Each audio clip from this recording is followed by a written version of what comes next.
lods, good evening sa inyong lahat. Dito po ako ngayon sa Cavite City.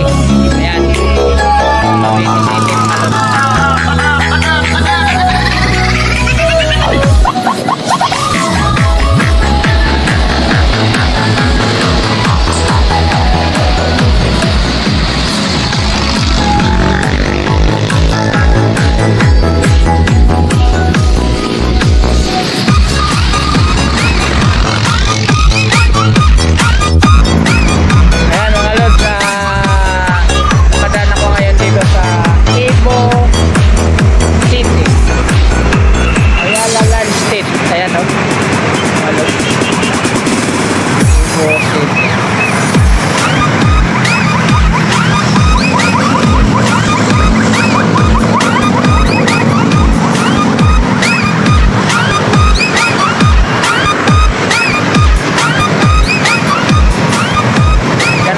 mga lods.